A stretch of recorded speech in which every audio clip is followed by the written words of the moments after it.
Buy. Bad week. Time to get greedy. Let's all take a moment to pour one out for this week's financial headlines, blood red tickers, economic uncertainty, and enough panicked CNBC interviews to fill a Wall Street horror movie. The market had a bad week. And not just any bad week, a soul-crushing, retirement plan questioning, group therapy level bad week. If you're feeling queasy, you're not alone. But I'm here to tell you, this is no time to panic. It's time to get greedy. The art of the faceplant. Let's recap the emotional rollercoaster, shall we? First, inflation decided it wasn't done with us yet. Then came the Fed playing its favorite game of, will they raise again? Spoiler alert, they're still allergic to clarity. Tech stocks tripped over themselves, regional banks reminded us they still exist, mostly by collapsing, and real estate? Let's just say landlords are sweating more than a vegan at a Texas barbecue. The S&P 500 stumbled like a dad doing the Dougie at a wedding. Nasdaq took a nosedive straight into your 401k. Even the so-called safe dividend stocks looked more like sad, sagging balloons than reliable income-generating machines. And yet, this is exactly when the smart money starts shopping. Be greedy when others are crying into their ETFs. Warren Buffett didn't coin, be fearful when others are greedy, and greedy when others are fearful, just to sound cool in meme format. It's a timeless truth forged in the crucible of market chaos. You think it felt good to buy stocks in March 2009 when the world looked like a rerun of The Walking Dead with less hope? Or in the COVID crash of March 2020, when people were stockpiling toilet paper and praying their Zoom background didn't expose their messy bedrooms? Nope, it felt terrible, and it was absolutely the right thing to do. Buying when the market's in full-blown meltdown mode feels like jumping into shark-infested waters with a paper cut. But history says that's where the gains live. It's not sexy. It's not fun. It sure as hell isn't popular. But it works. What bad actually means. Let's dissect the bad week with a little less hysteria and a little more logic. Tech sell-off? Valuations got overheated. Now they're coming back down to reality. Is Nvidia's business model suddenly broken because the stock dropped 7%? Or did it just stop being priced for perfection? Spoiler, they're still printing money. Rate hike fears? Yes, the Fed might stay hawkish longer than you'd like. But rates are already high. The marginal pain is diminishing. Eventually, they'll pivot, because they always do. Just ask your favorite bond trader. Earnings misses? Sure, a few companies tripped over their quarterly expectations. But last time I checked, Amazon didn't stop delivering packages, Apple didn't stop making iPhones, and Microsoft didn't stop, well, doing everything. In short, the market didn't collapse because capitalism stopped working. It fell because Wall Street stopped believing in fairy tales, for a minute. Retail investors are running for the hills. Perfect. Let's talk about sentiment. Retail investors, your cousin Chad, your Uncle Bob, and your coworker who got into crypto, are bailing. They're selling their ETFs, pulling their Robinhood apps out like they're allergic, and moving to cash like it's 2008 again. Which is music to my contrarian ears.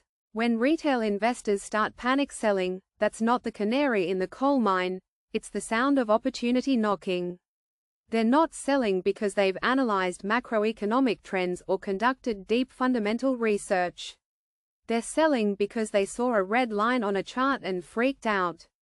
In fact, there's an entire ETF, the inverse Kramer tracker, that literally does the opposite of what retail sentiment does.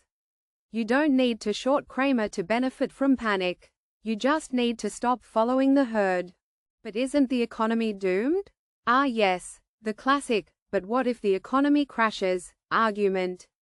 Look, if we waited for perfect economic conditions to invest, we'd still be hoarding gold under our mattresses and trading beaver pelts for soup. The economy is always on the verge of disaster if you listen to pundits. And yet, miraculously, it tends to recover. Businesses adapt. People spend. Innovation doesn't stop because GDP growth slows for a quarter. Is there risk? Of course. There's always risk. But you don't get returns without risk. That's the deal. If you want zero risk, go buy a CD and enjoy your 5%. But don't complain when inflation eats it alive. Warren Buffett didn't coin, "Be fearful when others are greedy, and greedy when others are fearful," just to sound cool in meme format. It's a timeless truth forged in the crucible of market chaos.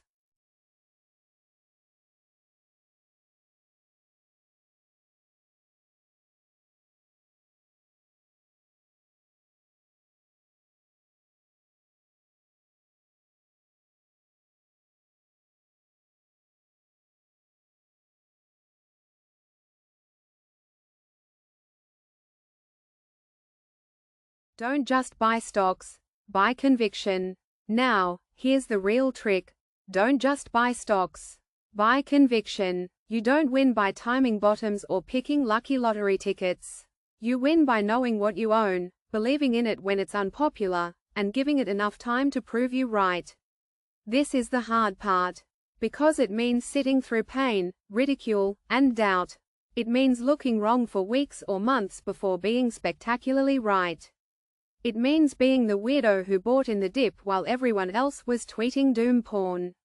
But that's what separates the wealthy from the whiny. Fear is the default. Greed takes guts. Financial media is built on fear. Fear drives clicks. Fear drives ratings. Fear sells newsletters. But fear doesn't build wealth. Greed, the smart, calculated kind, is what gets you paid. Not reckless YOLO bets. Not meme stocks or altcoins named after dog breeds.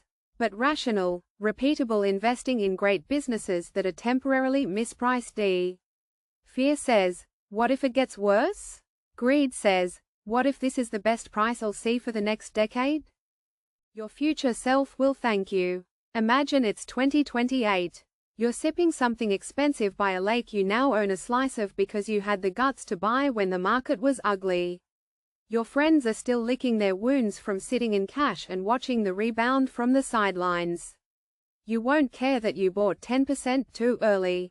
You'll care that you bought it all. Because bad weeks don't last. But well-timed courage? That pays dividends, literally and figuratively.